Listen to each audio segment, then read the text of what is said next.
Calme-toi, beau blond. Ça va bien se passer. Oh là là, j'ai plus d'essence.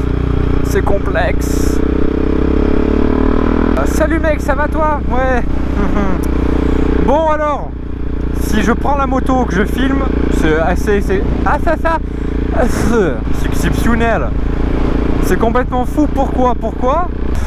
On me pose souvent la question sur Instagram. Que penses-tu du 690? Est-ce que tu penses que je devrais prendre un 690? Est-ce que ça vaut le coup le 690 en A2? Oui. Oui, et en fait je vais... Oula, mais putain, j'arrive pas à parler ce soir ou... Ah, ça y est là, ça va plus du tout. Et je vais vous expliquer pourquoi le 690 est bien. Mon expérience après 2 ans, quasiment, là, un an 3 quarts. Un an 3 quarts que je roule avec quasiment tous les jours, du lundi au vendredi, le samedi pour les balades. Vous dire un peu, est-ce que ça vaut le coup, les côtés positifs, les côtés négatifs, parce que bah, forcément il y a des côtés négatifs. Je vais pas vous cacher qu'en grande partie, le point négatif de cette moto, c'est qu'elle est bridée, forcément.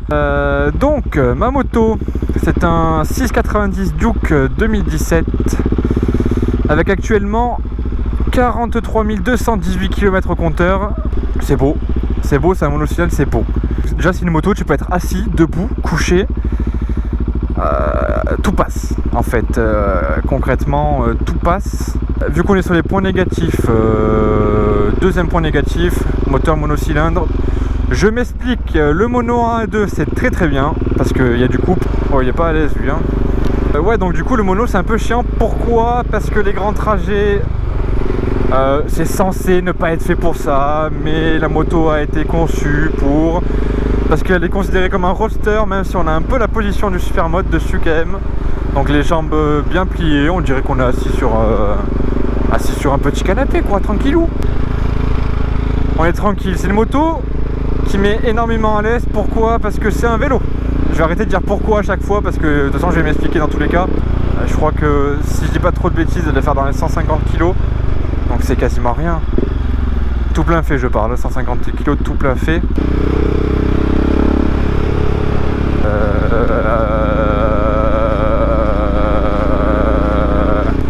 Moi je trouve que c'est l'une des meilleures motos que j'ai essayé et que j'ai du coup forcément. Mais parce qu'il y a toujours un mais de toute façon, des collègues qui roulent par exemple en street 660, dès qu'ils montent sur le 690 ils arrivent pas. Ils n'y arrivent pas parce que c'est un moteur, il est bridé à 6000 tours. Il n'est pas bridé sur toute la longe du moteur, il est vraiment bridé à partir de 6000 tours.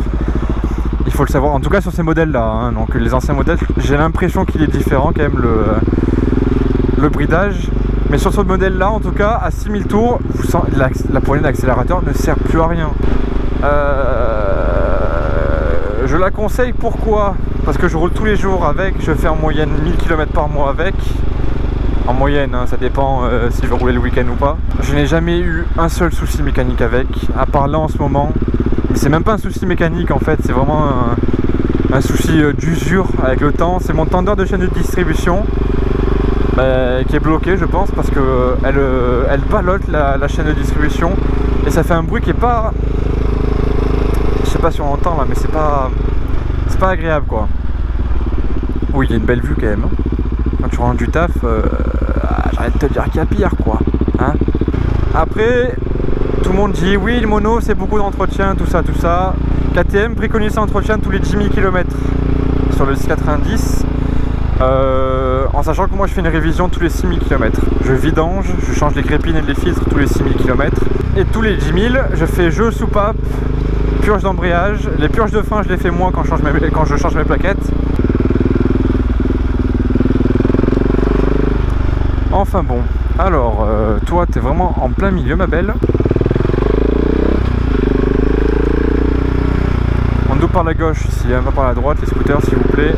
J'ai jamais eu de problème moteur de consommation comme il y a sur les SMCR. Il faut savoir que les SMCR ce n'est pas le même moteur que la Duke normale. Après tout ce qui est caractéristiques techniques, j'ai pas trop m'y plonger dessus parce que des vidéos il y en a eu plein avant moi. Et je suis loin de savoir parler, de savoir vous captiver pour que ça donne envie. Donc si je vous conseille quelque chose, c'est Lord Puma. L'analyse est quand même pas mal. Et c'est vraiment son truc de parler des motos. Donc moi je vous parle de la globalité en soi. Pourquoi il faut acheter une 690, pourquoi il ne faut pas l'acheter aussi. J'ai jamais été déçu. Que ce soit sur le 125 Juke, je lui ai mis 34 000 km en 2 ans. Celle-là c'est pareil, je lui ai mis... du coup j'ai acheté la V10 000, elle a 43 000 km en moins de 2 ans. Et ça bronche pas, c'est des moteurs qui bronchent pas. Pour ce qui est des pneus, en général, je suis monté en S22. Les trains me font à peu près 4-5 mois. Ça me fait 4000-5000 km à peu près. Donc ça va, c'est raisonnable. En sachant que je roule tous les jours pour aller travailler, mais je roule tranquille du coup. Et le week-end on roule un peu plus, mais bon, je suis pas un pilote non plus. Hein. C'est une moto qui attire l'œil. Bon, avec un kit déco comme ça, forcément. Ensuite, pour parler des spécificités de celle-là, il y a l'option ici en carbone, j'ai la même à l'arrière, on verra pas ici. Qu'est-ce qu'il y a comme option dessus? J'ai le track pack qui me permet d'avoir les 3 modes de conduite, comme vous pouvez peut-être le voir ici. J'ai le sport, ça change la réactivité à la poignée électronique.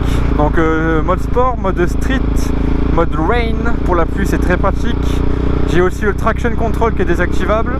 Aussi c'est vraiment la folie ça, vraiment la folie. J'ai une alarme dessus, donc avec la petite télécommande on la gère ici. Ce qui vous permet aussi quand vous roulez de pouvoir mettre les warnings, parce que c'est une moto qui est soi-disant conçue pour faire de la ville, mais il n'y a pas de bouton warning nulle part. Et pareil, gros point négatif, elle chauffe énormément.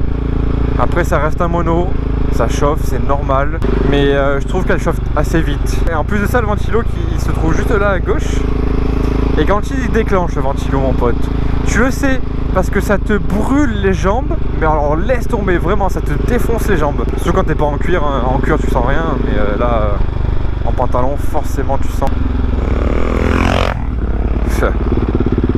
Dites-vous que là, je vais bientôt pouvoir passer mon permis A, et j'ai limite envie de la débrider, alors que je sais que le moteur il a quand même 43 000.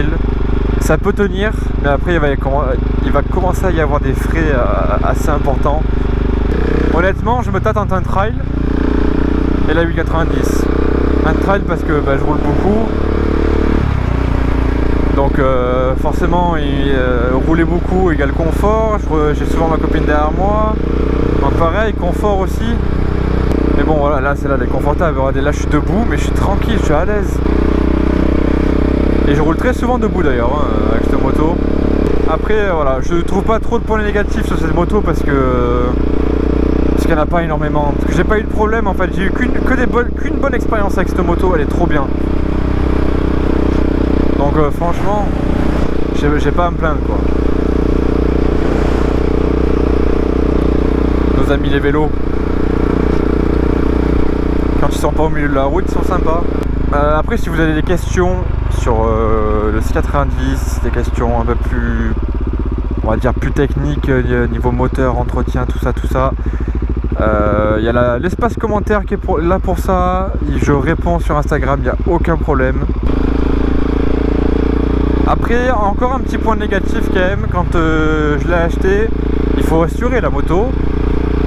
L'assurance, je vais être transparent avec vous, je payais presque 170 € par mois d'assurance au tiers amélioré, donc même pas en tout risque. J'étais jeune conducteur, la moto avec peu de kilomètres, elle était très récente, et je suis chez la mutuelle des motards parce que c'est le moins cher que j'avais trouvé à l'époque. Je sais pas si on entend, le moteur il fait un bordel, c'est horrible. Bon, après il y a la 50 aussi derrière qui arrange pas, mais bon. Donc l'assurance coûte assez cher, étant donné que voilà, vu que j'étais jeune conducteur aussi, ça aide pas trop, hein. Mais bon, en général le A2 il est jeune conducteur, donc bon, au moins vous êtes prêt à... Enfin, vous savez le prix qu'il faut mettre à peu près quoi. Donc voilà, si vous avez des questions, je vous laisse débattre en commentaire. Et je vous dis à la prochaine pour une balade, ce serait bien, parce que le blabla on s'en bat les couilles. Allez, ciao. All you people in the house, get up and scream and shout. Say hey, hey, hey.